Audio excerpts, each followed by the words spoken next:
Chapter 26.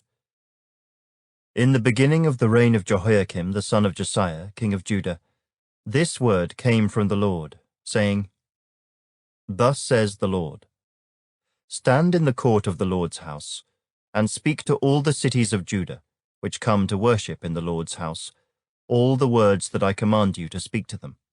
Do not diminish a word. Perhaps everyone will listen and turn from his evil way, that I may relent concerning the calamity which I purpose to bring on them, because of the evil of their doings.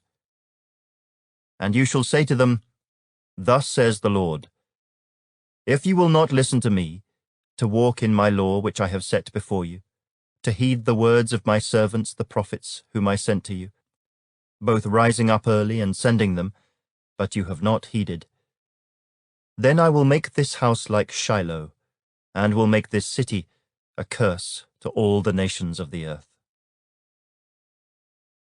So the priests and the prophets and all the people heard Jeremiah speaking these words in the house of the Lord. Now it happened, when Jeremiah had made an end of speaking all that the Lord had commanded him to speak to all the people, that the priests and the prophets and all the people seized him, saying, You will surely die. Why have you prophesied in the name of the Lord, saying, This house shall be like Shiloh, and this city shall be desolate, without an inhabitant? And all the people were gathered against Jeremiah in the house of the Lord. When the princes of Judah heard these things, they came up from the king's house to the house of the Lord, and sat down in the entry of the new gate of the Lord's house. And the priests and the prophets spoke to the princes and all the people, saying, This man deserves to die, for he has prophesied against this city, as you have heard with your ears. Then Jeremiah spoke to all the princes and all the people, saying, The Lord sent me to prophesy against this house and against this city with all the words that you have heard. Now therefore, amend your ways and your doings, and obey the voice of the Lord your God.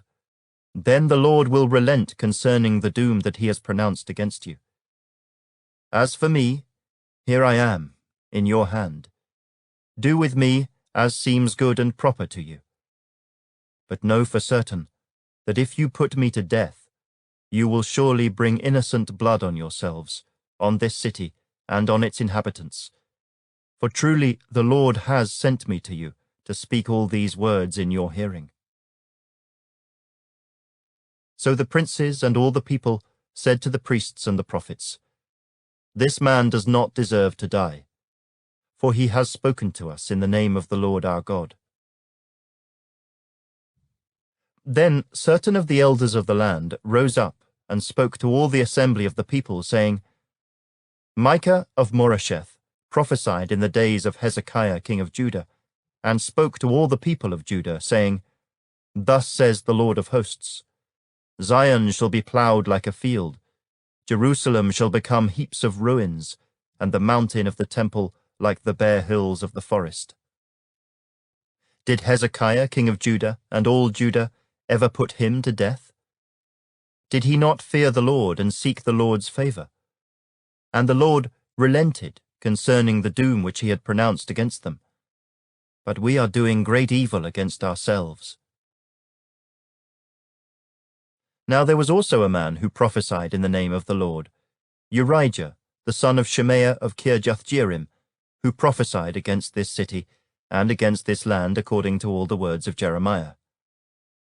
And when Jehoiakim the king, with all his mighty men and all the princes, heard his words, the king sought to put him to death. But when Urijah heard it, he was afraid and fled, and went to Egypt. Then Jehoiakim the king sent men to Egypt, Elnathan the son of Achbor, and other men who went with him to Egypt.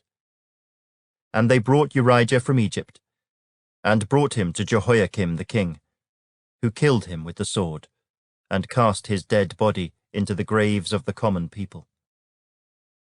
Nevertheless, the hand of Ahikam the son of Shaphan was with Jeremiah, so that they should not give him into the hand of the people to put him to death.